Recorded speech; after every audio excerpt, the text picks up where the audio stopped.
آج 7 رکنی بینچ نے سماعت کی اسلام آباد ہائی کورٹ کے ججز کی جانب سے لکھا گیا وہ خط جس میں سنگین الزامات لگائے گئے تھے ہراساں کیا جانے کے کہ ججز کو ہراساں کیا جاتا ہے انٹیلیجنس ایجنسیز کی جانب سے۔ آج کی سماعت میں جب یہ سماعت شروع ہوئی تو وہ خط پڑھ کے سنایا گیا اور پھر اعلامیہ سپریم کورٹ کی جانب سے جو دیا گیا، سب سے پہلے وہ اعلامیہ اور اس میں جو سٹیپس لیے گئے، فوری سٹیپس لیے گئے سپریم کورٹ کی جانب سے۔ بار بار چیف جسٹس صاحب شاید یہ بتاتے رہے کہ کس تیزی سے انہوں نے یہ تمام اقدامات لیے اور کس تیزی سے یہ سب کچھ کیا، فل کورٹ بنا، وزیر اعظم کو بلایا گیا۔ بہت سی وضاحتیں سننے کو ملی شروع میں۔ میرا ایک مشورہ مفت ہے، مفید اور خالص بھی ہے کہ چیف جسٹس صاحب کو شاید سوشل میڈیا نہیں دیکھنا چاہیے، ٹی وی بھی دیکھنا چھوڑ دیں۔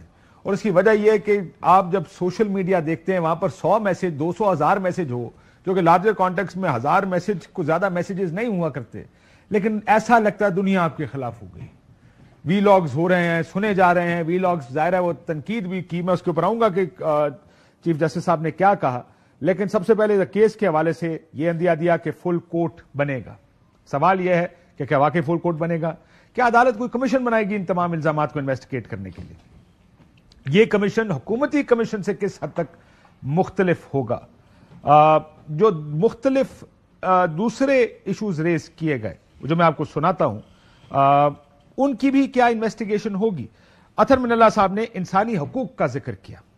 انہوں نے کہا کہ ایگزیکٹو پر یہ الزام ہے اور بڑے عرصے سے چل رہا ہے۔ انہوں نے یہ بھی کہا کہ لگتا ایسا ہے کہ یہ کام ابھی ختم نہیں ہوا۔ کیا کہا سب سے پہلے انسانی حقوق کے بارے میں اطہر من اللہ صاحب نے؟ سنیں۔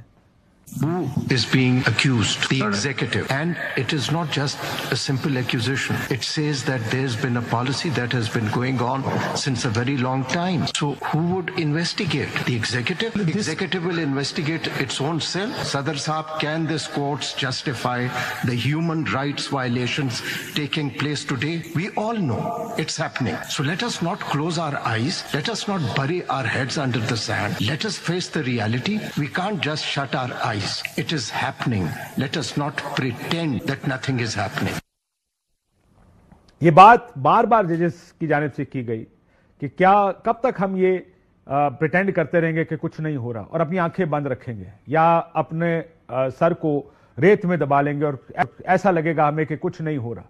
انہوں نے کہا کہ انتظامیہ جو سب سے بڑا الزام تھا جب وزیر اعظم سے ملاقات کی چیف جسٹس آف پاکستان نے، الزام نہیں ایک تنقید تھی کہ جو یہ کرنے والے ہیں آپ انہی کے ساتھ مذاکرات کر رہے ہیں، انہی کو آپ نے اختیار دے دیا کمیشن بنانے کا، وہی ٹی او آرز کا فیصلہ کریں گے۔ اور لا منسٹر نے تو اپنی پریس کانفرنس میں پہلے دن ہی یہ بتا دیا تھا کہ وہ اس معاملے پہ کہاں کھڑے، وہ تو اس کو جوڈیشل مس کانڈکٹ سمجھتے ہیں۔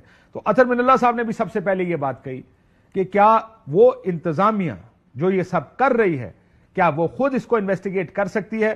انسانی حقوق کا انہوں نے ذکر کیا۔ اگلے سوال میں انہوں نے سیاسی انجینئرنگ کا ذکر کیا اس خط کے تناظر میں۔ انہوں نے کہا پہلے ہو رہی تھی، لگتا ہے یہ اب بھی چل رہی ہے۔ کیا کہا ذرا سنیے۔ You have rightly said there was political engineering till some time, and probably the perception is that this court was also involved. But what the letter is saying, that is continuing, and this is of utmost importance. So let us not pretend that nothing is happening. We have to take this thing very seriously. So this court was involved. پہلے engineering ہو رہی تھی لیکن لگتا ایسا ہے کہ ابھی تک انجینئرنگ چل رہی ہے، اور ظاہر ہے اس کے اوپر بھی بات کریں گے۔ بیلز کا ذکر کیا، ایم پی اوز کا ذکر کیا، جسٹس اطہر من اللہ صاحب نے کیا، جسٹس نعیم افغان صاحب نے کیا۔ کیا کہا اطہر من اللہ صاحب نے؟ سنیے۔ This court granted bail to certain accused, and وہ جو ایک maintenance of public order ہے اس کے تحت this court's order has been frustrated. The abuse, extensive abuse, we cannot just shut our eyes and pretend as if we do not know. What is being highlighted is this culture of deviance which has been entrenched in this governance system for the past 76 years. This letter addresses that question. Bail orders ہوئے، high court کے order ہوئے یا supreme court کے ہوئے، ان کو فلاؤٹ کرنے کے لیے ایم پی او کا سہارا لے لیتے ہیں۔ تو آپ کی ایگزیکٹو کر رہی ہے نا، یہ اس طرح نہ کریں نا پھر۔ یہ اور اس پر جسٹس منصور علی شاہ صاحب نے کہا چیزیں ہو رہی ہیں، ہم شتر مرغ کی طرح سر ریت میں دبا کر بیٹھ نہیں سکتے۔ عدلیہ کی آزادی کے لیے ہمیں سخت اقدامات کرنے ہوں گے جو یقینی بنائے کہ آئندہ مداخلت نہ ہو، جو بالکل درست بات ہے۔ اس پر جب یہ بات ہو رہی تھی کہ یہ آج بھی ہو رہا ہے، جب اطہر من اللہ صاحب نے کہا تو قاضی فائز عیسیٰ صاحب نے اس پر جواب دیا کہ اگر میرے ہوتے ہوئے ہوتا تو پھر بہت سیریس بات تھی اور میں بہت سیریسلی اس کو لیتا. کیا کہا انہوں نے، ذرا سنیے. If it is happening, it has not been mentioned in the letter. It has the events of a year before. And I will take great exception because I will not tolerate this. If anything has happened on my watch, please bring it to my notice and see what will happen then. یہ بات ٹھیک ہے، کسی نے complain ابھی تک نہیں کی، لیکن جن لوگوں نے پروسیڈنگز دیکھی کس طرح رات 12 بجے تک الیکشن سے پہلے پروسیڈنگز اور عدالتیں لگا کے سزائیں سنائی گئیں، بہت سے لوگ تو اسی وقت سمجھ گئے تھے کہ ہو کیا رہا ہے. میں خیال ہے ابھی تک کمپلین اس لیے نہیں آئے کہ شاید ولنگ لوگ بیٹھے تھے اس سائٹ پہ جنہوں نے یہ سب کچھ کیا. لیکن وہ جو میں نے پہلے کہا تھا، اب حسنات بھی ہمارے ساتھ آگے، آج کل میڈیا پہ بڑے تپے ہوئے، تو میں سنا دوں کہ میڈیا پہ کے بارے میں چیف جسٹس صاحب نے آج کیا کہا اور کل کی پروسیڈنگز میں کیا کہا تھا.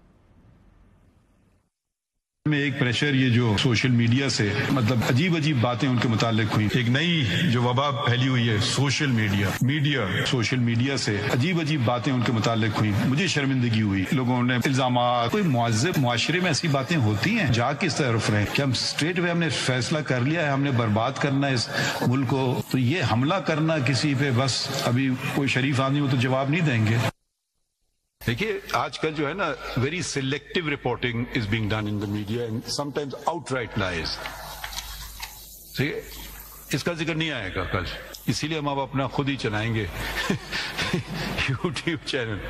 Have you reached some private settlement with them? Where will we, sir? We are only a journalist body. What resources do we have? نہیں ہم پوچھ رہے ہیں، اگلی دفعہ میری خبر اچھی چھاپ دینا. یہ بھی تو ہو سکتا ہے نا، ضروری تو نہیں ہے کہ پیسے ہی ہر چیز ہوتی ہے. کیا خبر لگنا ہے، کیا خبر نہیں لگنا ہے، کیا خبر کہاں لگنا ہے، کیا خبر کتنے منٹ چلنا ہے، کیا خبر کس ٹائم پہ چلنا ہے، یہ بھی تو سارے فیورز ہو سکتے ہیں جو آپ دے سکتے ہیں. اور یہ فیورز لینے کا الزام وہ بڑی زیادتی کی ہے میرا خیال ہے چیف جسٹس آف پاکستان نے.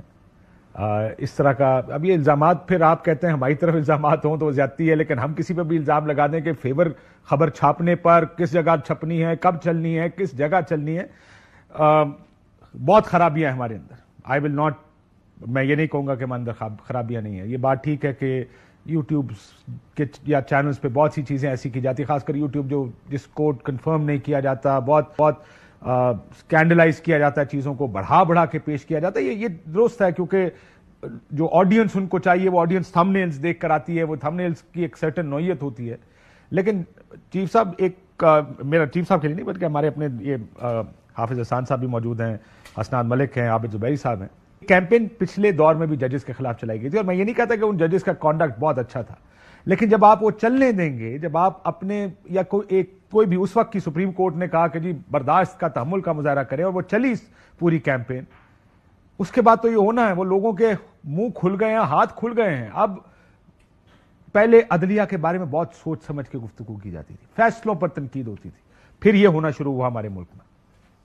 آج اس آئین کا سنگین مذاق اڑایا جا رہا ہے. ہمارا تابندیال شرافت سے استعفیٰ دے دو اور گھر جاؤ. اسکرین پر نظر آ رہے ہیں آج پاکستان کے حالات کے یہ ذمہ دار ہیں، چاہے وہ کھوسا ہو یا وہ ثاقب نثار ہو یا وہ اعجاز الاحسن ہو یا وہ مظاہر علی نقوی ہو. چھوٹے لوگ آتے ہیں، وہ سمجھتے ہیں کہ وہ فیصلے سنا رہے ہیں. پاکستان کی عدلیہ نے کارڈینل سن کمٹ کیے ہوئے، ان کو بھی تو بتائیں کہ ان کی کیا اوقات ہے. جوڈیشری کے کیپ پوکنگ.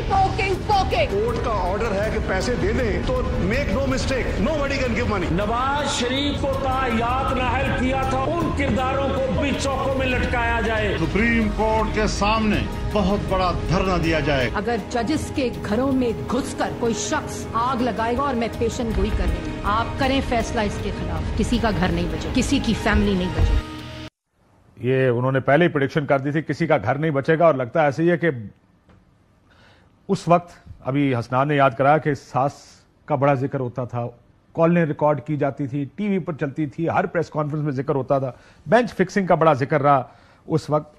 جب آپ نے یہ راستے کھولے، سیاستدانوں نے یہ راستے کھولے، تو پھر یہ اب مجھے لگتا ہے کہ ہم یہ نہیں کہ غلط فیصلے نہیں ہوا، غلط فیصلے بھی کیے، پریشرز اور جو بہت رل مل کے بھی فیصلے کیے ہوں، لیکن پھر بھی ادارے کا ایک احترام ہے جو اب بھی ہونا چاہیے, جو اس وقت بھی کسی حد تک ہونا چاہیے تھا. آئی انڈرسٹینڈ تنقید ہوتی ہے, کبھی لوگ جذباتی ہو جایا کرتے ہیں, لیکن یہاں تو جلسوں میں تصویریں لگا کے تنقید جب کی گئی تو اس کا تو پھر یہ کنٹینیوٹی ہے اس سارے پروسیس کی, یہ نہیں ہونا چاہیے, کہیں نہیں ہونا چاہیے. جیسے میں نے کہا سوشل میڈیا جو کر رہا ہے, جو بہت سارا کچھ اس ملک میں ہوتا ہے, personally I don't agree with it. میں تو سوشل میڈیا دیکھتا بھی نہیں, یہ تو جب سے ایکس یا وہ بند ہے تب سے تو مزید نہیں دیکھتا, پہلے نہیں دیکھتا تھا, مزید نہیں دیکھتا.